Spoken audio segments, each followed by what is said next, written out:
लेकिन आप किस स्टाइल में रहते हैं उसकी कुछ तस्वीर मैं लोगों को दिखाना चाहता हूं। दिखा दो।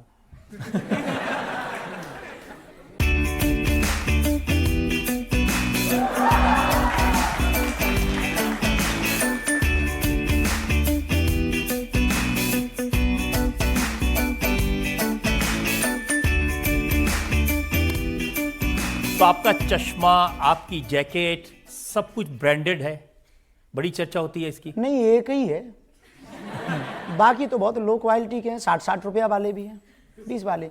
कोई आता है और इन लोगों की जो हमारे प्रिय हैं उनकी प्रसन्नता है, जो शिष्य हैं, दीक्षित शिष्य हैं या जो बहुत प्रिय हैं, प्रेम करते हैं, युवान बच्चे आते हैं, गुरुजी आप एक बार ये पहन के दिखा दो, हमें खुशी होगी। हम पहन लेते हैं और हमें लगता है कि ये बुरा नहीं है। इसलिए बुरा नहीं कि हमने ना तो कभी संन्यास लिया, ना हम साधु हैं, और जब साधु नहीं है ना हमने ऐसी कोई घोषणा की, तो ये पहनना बुरा नहीं है। जब इस देश में बलात्कार करने वाला करोड़ों के मकानों में रह सकता, नाचने वाला अरबों खरबों के बंगले और गाड़ी में रह सकता, देश में गद्दारी करने वाला, घूस लेने वाला व्यक्ति इस देश में बड़े बड़े बंगलों में बड़ी बड़ी गाड़ी में रह सकता, तो एक साधु को कोई दे दे और वो चश्मा पहन ले तो वो जी सकता है। यार ये कोई बुराई नहीं है। हाँ, हमारी आसक्ति भी नहीं है, अनासक्ति भी नहीं है, अपेक्षा भी नहीं है और मना भी नहीं। हमें अपेक्षा भी नहीं कि चश्मा ही हो, अपेक्षा ही नहीं है कि रोल्स रॉयल हो। हम बैलगाड़ी पे गए पर ये किसी ने खबर नहीं दिखाई। हम महाराष्ट्र में बैलगाड़ी पर गए, वहां पर पूरा कीचड़ मच गया था, नहीं थी जाने की व्यवस्था, हम बैलगाड़ी पर कथा करने गए, वो खबर किसी ने नहीं दिखाई। हम साइकिल पर चले, वो खबर किसी ने नहीं दिखाई। इस देश में बहुत कार्य हमने किए, वो किसी ने खबर नहीं दिखाई। पर चश्मा क्या पहन लिया, जैकेट क्या पहन ली, सबने चर्चा कर ली।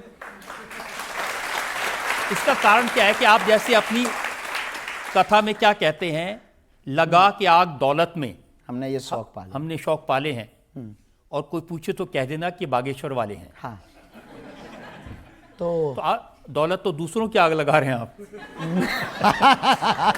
नहीं, पहली बात तो लगा के आग दौलत, लगा के आग शोहरत में, लगा के आग दौलत में हमने ये शौक पाले हैं। कोई पूछे तो कह देना हम बागेश्वर वाले हैं। इसका मंतव्य ये है, पहनते हैं, अपना नहीं मानते।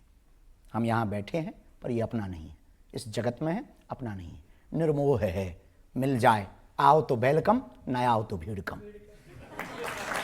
तो जो आरती में कहते हैं कि तेरा तुझको अर्पण, क्या लागे मेरा, हाँ, तो उसमें कोई संदेह ही नहीं है।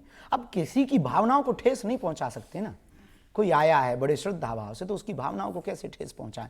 तो ऐसे ही ये सब आते हैं तो भावनाओं को ठेस ना पहुंचाए, उनकी प्रसन्न, क्योंकि हम तो इन्हीं की प्रसन्नता के लिए है ना। शिष्य की प्रसन्नता जिसमें हो, गुरु तो उसी में प्रसन्न रहता है। परमात्मा की जिसमें प्रसन्नता हो, भक्त तो उसी में प्रसन्न रहता है। साध की जिसमें प्रसन्नता हो, साधक तो उसी में प्रसन्न रहता है। तो आजकल जब लंदन जाते हैं, दुबई जाते हैं, वो किसको प्रसन्न करने के लिए जाते हैं? वो हिंदुओं को प्रसन्न करने के लिए, वहां पर रहने वाले भारतीयों को प्रसन्न करने के लिए, वहां पर रहने वाले मूल परंपरा के लोगों को प्रसन्न करने के लिए, वहां पर रहने वाले अंग्रेजों को आकर्षित करने के लिए कि तुम हमारे यहां आए, अब हम तुम्हारे यहां आए, तो आओ भाई साहब, वेलकम टू यू। तो क्या बुराई है? हमें नहीं लगता कि ये बुराई, जाना ही चाहिए, साधु को जाना चाहिए, ताकि हमारी परंपरा का प्रचार हो, हमारी संस्कृति का प्रचार हो। पर एक बात हमारी पक्की है, विचार भले ही नए लेकर चलते हैं, संस्कार पुराने लेकर चलते हैं। लेकिन मैंने ये भी सुना कि लंदन में एक बाथरूम में अटक गए आप काफी देर। ये खबरें पता नहीं कहां कहां से खोजते आप। वो अच्छा, हमें गांव के आदमी पहली बार जब लंदन गए, 9 घंटे की हवाई जहाज, पूरे संकोच में रहे कि कुछ उल्टा सीधा खा पी ना लें, कहीं गड़बड़ ना हो जाए, अंग्रेजी नहीं आती है, अब कैसे काम चलेगा, एक ये नया लफड़ा। तो अंग्रेजी का फिर जाके सेंटेंस सीखा, एक सेंटेंस में अपन ने पूरी देशों की यात्रा कर ली। I can not speak in English, but I understand your feeling.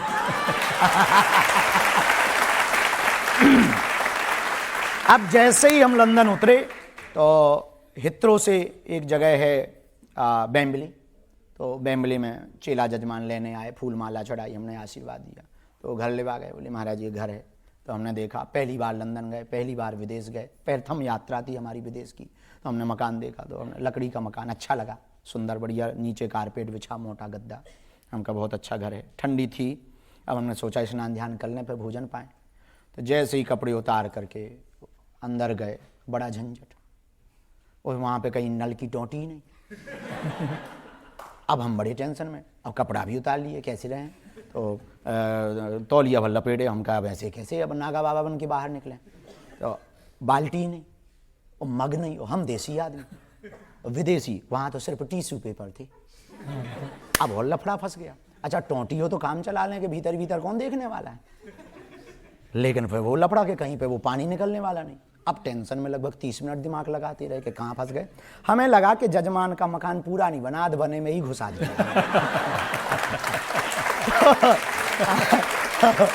फिर जो बटन लगे तो हमने कहा बटन है तो मतलब कुछ ना कुछ तो लफड़ा है। तो हमने जैसे ही बटन दबाया तो उसमें सावर ऊपर छत में था, तो पानी नीचे गिरा, सो गरम गिरा, सो हाथ जल गया। अरे हमने कहा गरम भी यही है तो ठंडा भी यही होगा। तो फिर उसको भंजा के जैसे तैसे नहा करके निकले। जजमान बोला गुरुजी कोई असुविधा तो नहीं, हम कही एक भी सुविधा नहीं। बोले क्यों? अरे हम कहा मकान तो तुम्हारा करोड़ों का है, 60 रुपया की बाल्टी और 20 रुपया का नल फिट नहीं करवा पाए। तो उसने फिर उसके दूसरे दिन पर देसी व्यवस्था भी अपनी, और उसके बाद में फिर हम जहाँ भी जाते हैं तो पानी की बोतल जो प्लास्टिक वाली है वो ले जाते हैं, और बाथरूम जैसे ही जाते तो वो काट करके रख लेते हैं, अपना काम चलता है।